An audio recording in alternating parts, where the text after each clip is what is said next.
I want to welcome you to Civility Speaks with me, Robert Sachs. This is November 19th, 2020.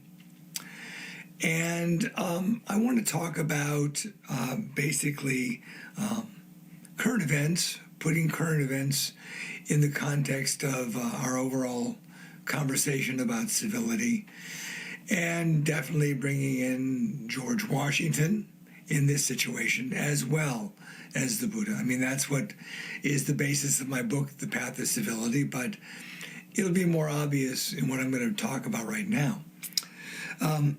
Strangely, I want to talk about initially an HBO special, which was about John Adams. And I think what's interesting about most of these sort of like historical dramatizations is oftentimes what they'll do is they'll look at historical record for some of the dialogue in order to satisfy the historians out there that need to feel like what's being said is accurate to the time. So in the case of this HBO series, there is the Continental Congress that is meeting before the Declaration of Independence. And what's going on, and this is in Philadelphia, is a conversation. Now we have to understand that you had the southern states and you had the northern states. You had representatives from all of them. You had those who were very much caught in the culture and agricultural lands where there were slaves.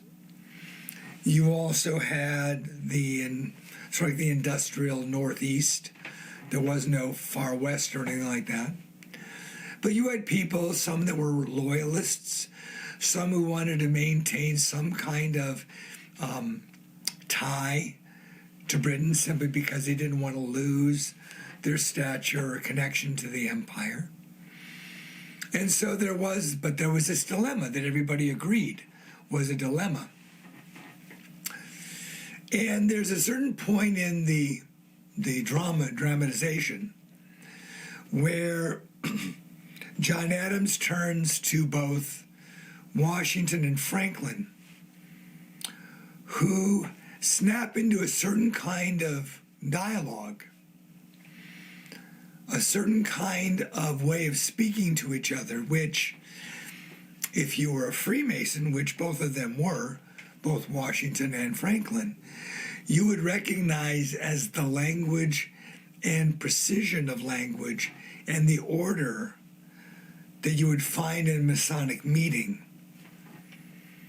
And in that orderliness of what Washington and Franklin were doing in relation to Adams. Adams wasn't a Freemason. His son was a Freemason later on, but Adams himself was not. But what happened literally was that it was in that conversation and in that context that the final decision was made to declare independence. So, what was it that made that sort of Masonic in that way? In Masonry, and again, because this is part of Washington's legacy, there's the idea of, quote unquote, how to best work and best agree. How to best work and best agree, and what it takes to best work and best agree with a number of people. It's a very, very important principle within Masonic lodges. And this is very much based on an on-the-level perspective. We have that phrase in our culture that we don't necessarily think of it being Masonic, but that particular phrase is Masonic, being on the level. When you want to be on the level, you want to be straightforward, you want to be direct, you want to be clear. And these two Masonic principles of how to best work and best agree and being on the level are really sort of like a encapsulation of what the Buddha had in the doctrine of the Buddha, or the Dharma of the Buddha, which is called the Four Limitless Meditations. And these Four Limitless Meditations, if I haven't mentioned them earlier, is may all beings have happiness and the causes of happiness. May all beings be free from sorrow and the causes of sorrow. May they not be separated from the great happiness that are devoid of sorrow.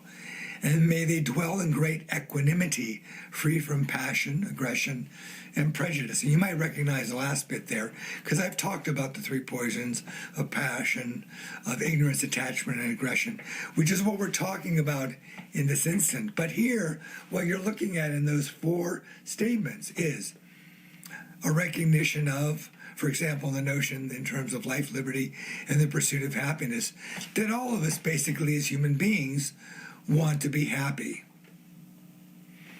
And from the standpoint of what the Buddha talked in terms of his mind psychology, and in many respects what you could say in terms of the rules of civility that Washington lived by, was to live in accordance with what is called Dharma. Now, some people think of Dharma as being a Sanskrit term, must mean something Hindu or Buddhist or whatever. Basically, Dharma means the way things are. So how do you learn to live in the way things are? Because if you basically learn how things work at the personal level, at the environmental level, at the interactional level, as you understand these things, inevitably you have a much happier life. That's how it is. You basically learn to, quote unquote, ride the horse in the direction it's going, to quote Werner Erhard. And then may all beings be free from suffering and the causes of suffering. What causes suffering? Basically, when our self-interest gets in the way of doing the right thing, where we sort of like know, and I've said this again and again, we all know what's going on. We just agree not to blow each other's cover. We even deceive ourselves. We sometimes know what we should do, but then we have our preferences. And we want to do what we want to do.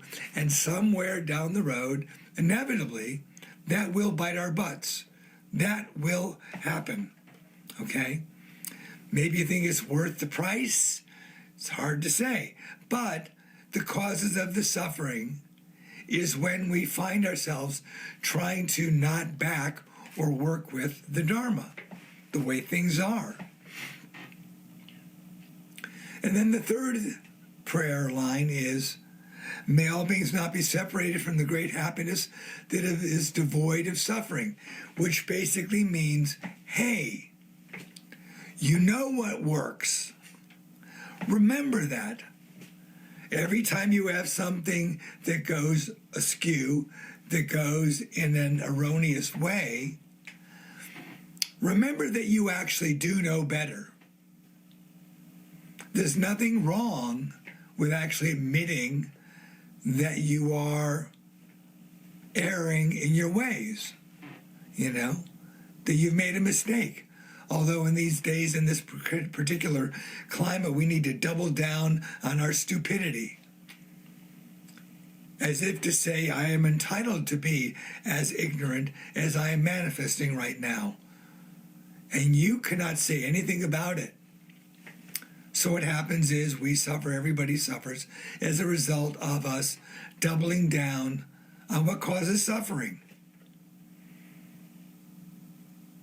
And it takes an act of courage, an act of the 5 steps of wise action. Step back, assess, connect to your heart, connect to others, and then do the right thing. That's what we're looking at. And then the last line is, may we all live in great equanimity, free from passion, aggression, and prejudice. And really what we're talking about here, living in equanimity, is it's not just being peaceful and serene all the time, although being peaceful and serene is, can you be serene in conflict? Can you be serene in whatever circumstance you find yourself in? Can you have a more dispassionate, not non-passionate, but dispassionate way? Can you, another Masonic phrase, circumscribe your desires in order to be able to work more cooperatively with others? In many respects, what I would say is that these 4 limitless meditations are really the prayer of civility. This is a civility prayer. Because if you live according to these 4 meditations, you will be living more civilly. So where are we today?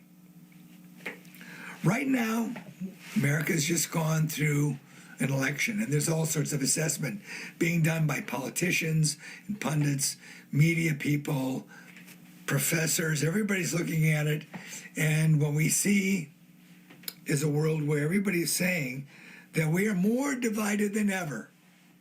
We are more divided than ever. And I actually believe that this seeming division is symptomatic of far deeper issues, and that supposed schism that everybody worries about is something that we can work with dynamically.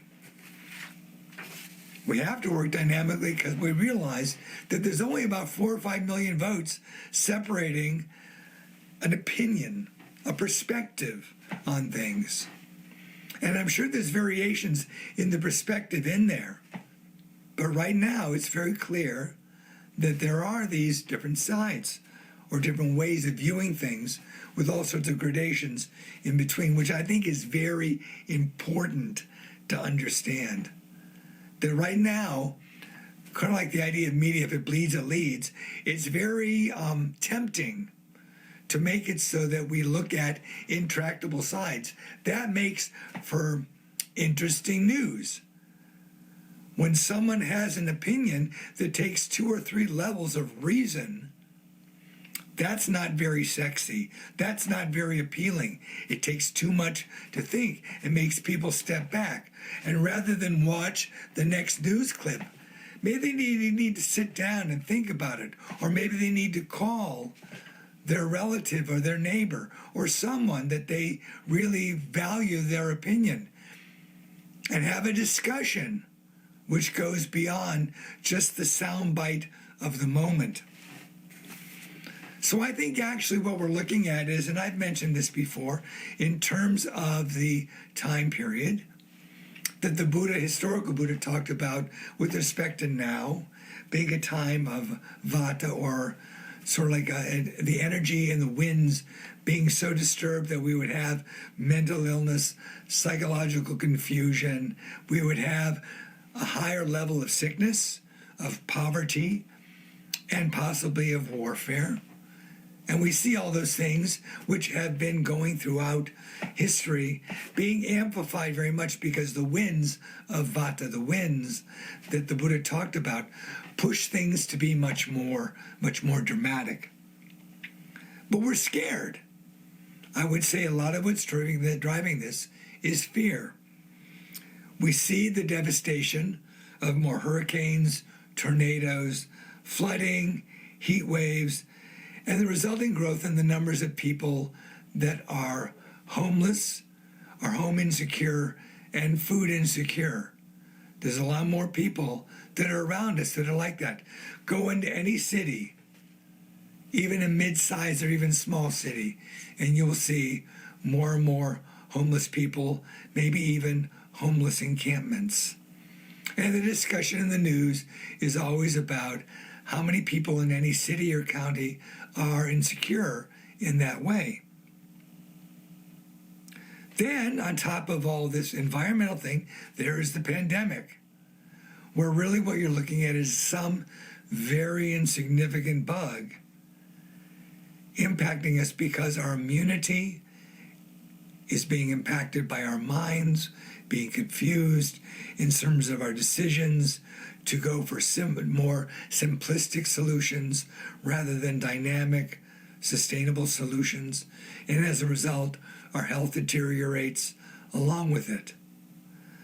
And this is affecting the young and the old, the fit and the impaired, everybody.